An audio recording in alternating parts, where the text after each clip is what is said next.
الحمد لله رب العالمين والعاقبة للمتقين والصلاة والسلام على رسوله والأنبياء والمرسلين أما بعد فأعوذ بالله من الشيطان الرجيم بسم الله الرحمن الرحيم إن الذين قالوا ربنا الله ثم استقاموا فلا خوف عليهم ولا هم يحزنون أولئك أصحاب الجنة خالدين فيها جزاء بما كانوا يعملون۔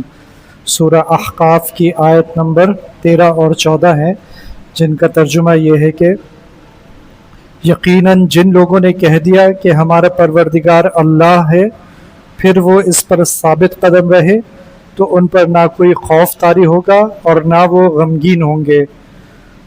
وہ جنت والے لوگ ہیں جو ہمیشہ اس میں رہیں گے، یہ ان اعمال کا بدلہ ہوگا جو وہ کیا کرتے تھے۔ تو اس آیت میں آیت نمبر 13 میں اللہ تعالیٰ نے استقامت والوں کے بارے میں فرمایا ہے کہ وہ جب کہتے ہیں ربنا اللہ، یعنی ہمارے رب، ہمارے پروردگار اللہ ہے، اور پھر اس کے اوپر استقامت اختیار کرتے ہیں، یعنی اس کے اوپر کھڑے ہو جاتے ہیں، ثابت قدم ہو جاتے ہیں، تو پھر ان کے اوپر روز حشر نہ کوئی خوف ہوگا نہ کوئی غم ہوگا، اور یہی وہ لوگ ہیں جو جنت میں جائیں گے۔ تو استقامت کیا چیز ہے؟ استقامت 2 یا 3 طرح کی ہوتی ہے۔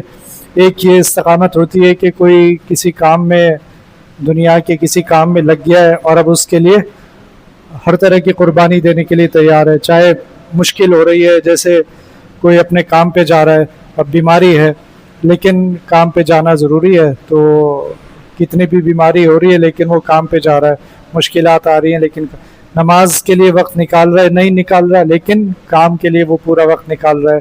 کوئی طالب علم ہے، وہ اپنی پڑھائی کے لیے بہت استقامت کے ساتھ محنت کرتا ہے، اس نے یہ ٹارگٹ بنایا ہوا ہے میں کوئی کلاس نہیں مس کروں گا، میں اپنی پڑھائی کا جو وقت ہے اس میں صرف پڑھائی کروں گا، اس کے علاوہ کچھ نہیں کروں گا، اس کلاس میں جانے سے پہلے کلاس کی تیاری کروں گا، تو یہ بھی استقامت کی ہی قسم ہے۔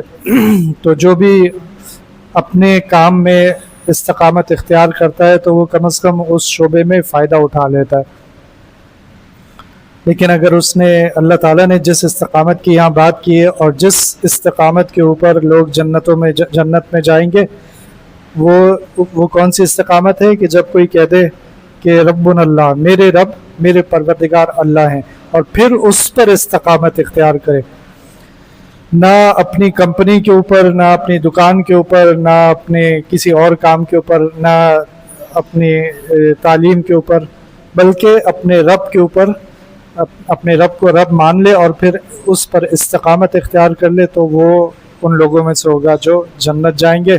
اور اس کے ساتھ ساتھ یہ بھی ہوگا کہ روز حشر جب ہر کوئی پریشان ہوگا، نفسی نفسی کر رہا ہوگا، یعنی میری جان میری جان، تو اس وقت ان لوگوں پر کوئی خوف نہیں ہوگا۔ تو استقامت کا مطلب یہ ہے، ابن رجب الحنبلی رحمہ اللہ فرماتے ہیں کہ استقامت کا مطلب یہ ہے کہ سیدھے راستے کو پکڑ لینا۔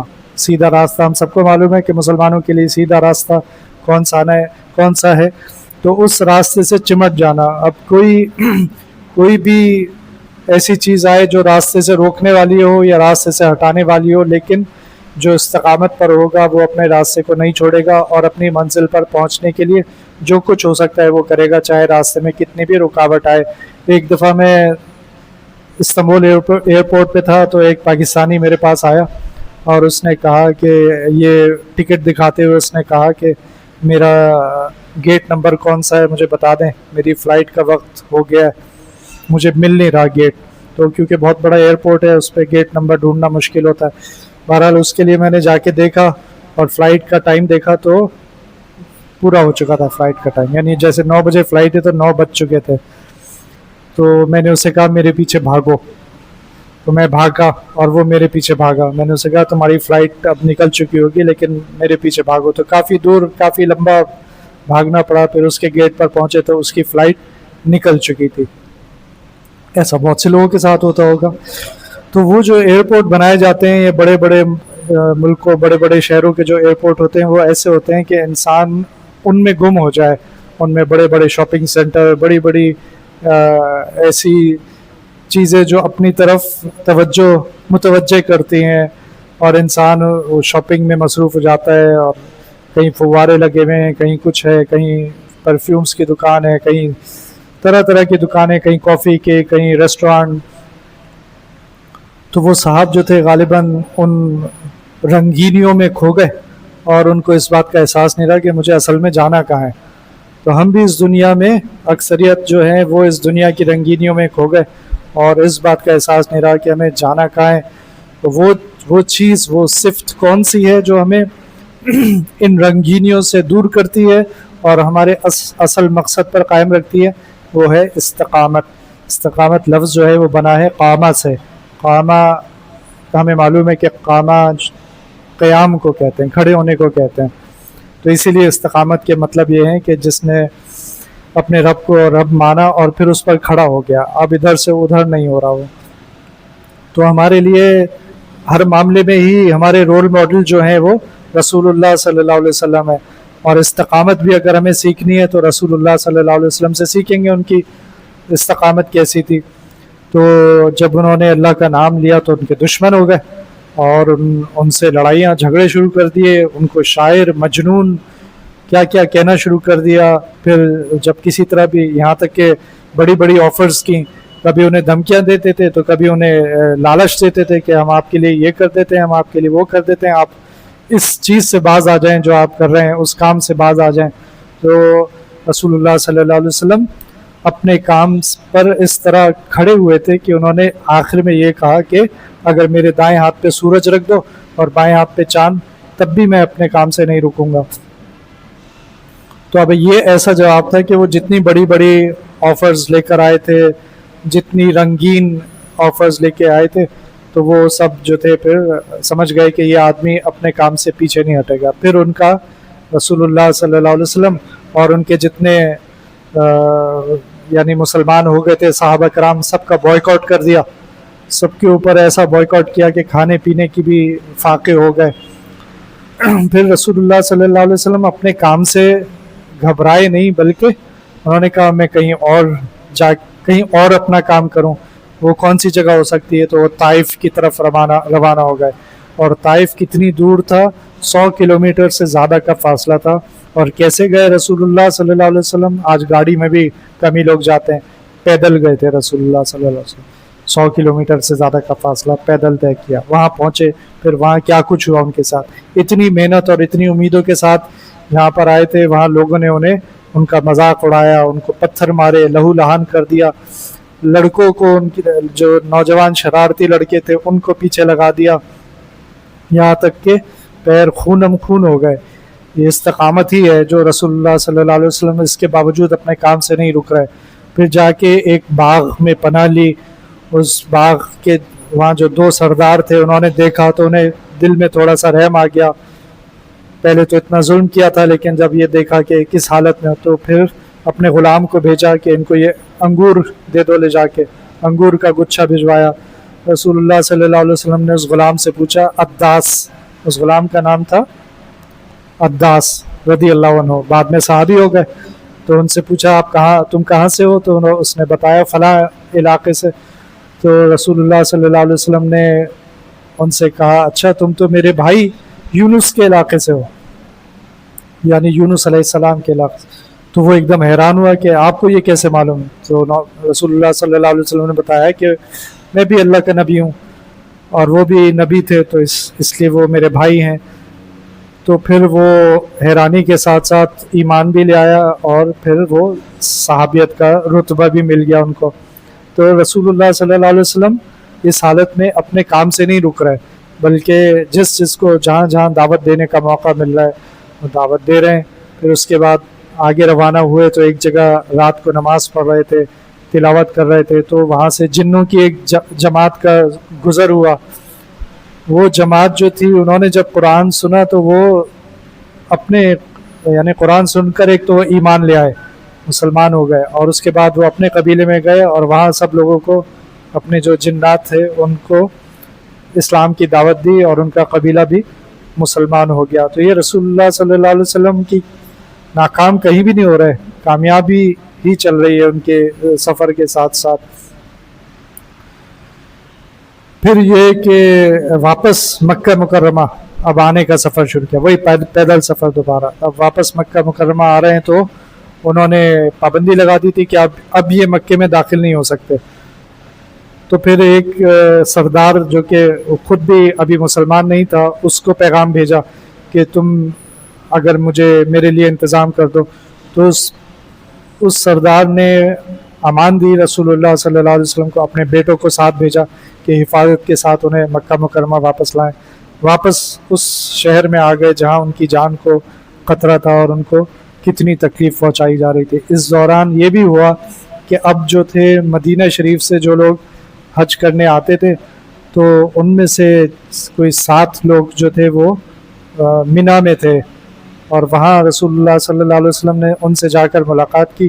وہ مسلمان ہو گئے اور وہ واپس گئے مدینہ شریف، اور اس طرح مدینہ شریف میں اسلام کا بیج بو دیا گیا. تو رسول اللہ صلی اللہ علیہ وسلم اپنا کام نہیں چھوڑ رہا. یہ استقامت ہے، اپنا کام نہیں چھوڑ رہا ہے، اپنا کام مسلسل کر رہے ہیں، چاہے کتنی مشکلات آ رہی ہیں، چاہے پتھر مارے جا رہے ہیں، چاہے کچھ بھی ہے، لیکن اپنا کام نہیں چھوڑ رہا ہے. اس کے ساتھ ساتھ وہ وقت بھی آیا جب رسول اللہ صلی اللہ علیہ وسلم کی 9 ازواج مطہرات تھیں. تو ہم میں سے کوئی ہوتا ہے تو وہ ایک طرف اگر زیادہ توجہ دے دیتا ہے تو دوسری طرف مسائل کھڑے ہو جاتے ہیں. لیکن رسول اللہ صلی اللہ علیہ وسلم روزانہ اپنی تمام بیویوں کے پاس جاتے تھے، ان کو وقت دیتے تھے. روزانہ کی یہ ترتیب تھی، 9 بیویوں کے پاس جاتے تھے. اور کبھی ایسا نہیں ہوتا تھا کہ یہ سب جو مسائل چل رہے ہیں، یہ ساری ٹینشنیں جو ہیں ان کی چہرہ مبارک سے کبھی نظر آ جاتی ہوں. اپنے گھر میں جا رہے ہیں تو گھر والوں کے ساتھ اچھی طرح پیش آ رہے ہیں، کسی کے ساتھ غصے کے ساتھ پیش نہیں آ رہے. اب پھر مدینہ شریف ہجرت جب ہوئی تو ہم یہ سمجھتے ہیں وہ بڑی بیچارگی کی کیفیت ہوگی جس میں رسول اللہ صلی اللہ علیہ وسلم نے ہجرت کی ہوگی کہ اب جان خطرے میں ہے. گھر کے باہر کفار نے جو ہے وہ ڈیرا ڈال دیا ہے کہ اب باہر نکلیں گے تو ہم ان کو شہید کر دیں گے. لیکن اصل میں تو رسول اللہ صلی اللہ علیہ وسلم کے آگے بھی مقصد جاری تھا کہ اب مدینہ شریف میں کچھ ایک جماعت تیار ہو گئی ہے، اب وہاں جا کے اپنا کام کو جاری رکھنا ہے. کام نہیں رکے گا کسی حال میں، کام جاری رہے گا. تو رسول اللہ صلی اللہ علیہ وسلم مدینہ شریف تشریف لے گئے، اور پھر وہاں ظاہر خطرات تھے. ایسا تو نہیں تھا کہ وہاں کی زندگی میں کوئی خطرات نہیں تھے، بلکہ ایک سب سے بڑا خطرہ یہی تھا کہ اب یہاں سے لوگ جا کے میرے اوپر حملہ کریں گے، مکہ مکرمہ سے جو میرے دشمن ہیں وہاں. لہٰذا رسول اللہ صلی اللہ علیہ وسلم کا گھر کے باہر پہرا دیا جاتا تھا کہ کوئی ان کے اوپر حملہ نہ کر دے. اسی طرح رسول اللہ صلی اللہ علیہ وسلم نے آس پاس کے جتنے قبائل تھے، جتنے علاقوں سے اور جتنے قبیلوں سے خطرہ ہو سکتا تھا، ان سب کے ساتھ معاہدے کیے کہ ہمیں مدینہ شریف میں ہمیں کوئی نقصان نہ پہنچا سکے، اور اسی طرح اگر ان کے اوپر کوئی حملہ کرے گا تو ہم ان کی مدد کریں گے. تو یہ پورا ایک نظام تھا جو رسول اللہ صلی اللہ علیہ وسلم ساتھ ساتھ بناتے جا رہے تھے. اور صحابہ کرام جو مکہ سے ہجرت کر کے آئے تھے، جن کے پاس اب کچھ نہیں تھا، ان کا بھی پہلے سے انتظام تیار تھا کہ ان کو انصاریوں کے ساتھ ان کی بھائی چارہ قائم کر دیں گے، تو ان کو تاکہ کم سے کم مشکلات کا سامنا کرنا پڑے. اور یہاں ایک مدنی ریاست جسے کہتے ہیں وہ قائم ہونی شروع ہو گئی. یہ سب اس وجہ سے تھا کہ رسول اللہ صلی اللہ علیہ وسلم کی استقامت جو تھی وہ ایسی تھی کہ جس کے باعث اتنا بڑا کام ہو گیا. آج دنیا میں مسلمان کوئی ایسی جگہ نہیں ہے جہاں مسلمان موجود نہ ہو. میں نے استقامت کی کچھ بری مثالیں بھی ہیں. ایک صاحب ہیں جن سے کچھ عرصہ پہلے ملاقات ہوئی، اس سے پہلے بھی ہو چکی ہے، کچھ سالوں سے انہیں جانتا ہوں. تو وہ ایک یورپی ملک کا ویزا لینے کی کوشش کر رہے ہیں اور وہ ویزا ریجیکٹ ہو چکا ہے، لیکن وہ بڑی استقامت کے ساتھ کوشش کیے جا رہے ہیں. کوئی شاید 4 یا 5 دفعہ ریجیکٹ ہو چکا ہے. میں نے کوئی ایسا آدمی نہیں دیکھا جو اتنی استقامت کے ساتھ ویزے کی کوشش کر رہا ہو. تو اس کوشش میں انہوں نے وہ کیا کچھ کر چکے ہیں. وہ امریکہ جا چکے ہیں، امریکہ کا ویزا لیا تاکہ میں پاسپورٹ دکھا سکوں کہ دیکھیں مجھے امریکہ نے ویزا دے دیا تو آپ کیوں روک رہے ہیں. اس کے بعد وہ کینیڈا گئے، اس کے بعد وہ UK گئے، اس کے بعد ایک آدھ ملک اور بھی گئے، ترکی وغیرہ، تاکہ وہ اس جس ملک کا وہ ویزا لینا چاہ رہے ہیں، اصل میں کچھ ہے ان کے ذہن میں کچھ بات، تو وہ بالآخر ان کو ویزا دے دیں کہ ہاں بھائی آپ تو اتنے ملکوں میں جا چکے ہیں، تو اب ہمیں آپ پر اطمینان ہے کہ آپ واپس آ جائیں گے، تو آپ ویزا دے دیں گے۔ تو میں نے انہیں سمجھانے کی کوشش کی کہ بھائی یہ ویزا لینا جو ہے نا کافروں سے، یہ کوئی بہت زیادہ عزت افزائی والا کام نہیں ہے، آپ کو لائنوں میں لگنا پڑتا ہے، وہ آپ کے ساتھ جس طرح پیش آتے ہیں وہ کوئی عزت والا معاملہ نہیں ہوتا، اگر نہیں دے رہے تو آپ چھوڑ دیں، کیوں آپ ان کے پیچھے لگ رہے ہیں۔ تو وہ تھوڑی دیر تو مجھے دیکھتے رہے، پھر انہوں نے کہا کہ نہیں، میں جس کام کا عہد کر لیتا ہوں پھر میں اس کو چھوڑتا نہیں ہوں۔ تو یہ بھی ایک استقامت کی مثال ہے۔ تو اب وہ تو آج کا مسلمان جو ہے وہ نماز چھوڑ سکتا ہے، بہت کچھ چھوڑ سکتا ہے، لیکن دنیا کی خواہشات کو وہ نہیں چھوڑ سکتا۔ تو استقامت یہ ہے کہ جب نمازی رمضان میں آ جاتا ہے، اس کے بعد اگر وہ مسجد نہیں آ رہا، اس کا مطلب ہے استقامت نہیں ہے اس کے پاس۔ یہ ایک مثال ہے، اور یہ تمام نیکیوں کے لیے کہ اگر رمضان میں قرآن شریف پڑھ رہا ہے، اس کے بعد نہیں پڑھ رہا تو استقامت نہیں ہے۔ اگر عید الاضحیٰ میں اس نے عبادات کی اور اس کے بعد چھوڑ دیا تو پھر استقامت نہیں ہے۔ اور استقامت اتنی بڑی چیز ہے کہ اس کا انعام اللہ تعالیٰ نے کیا دیا ہے؟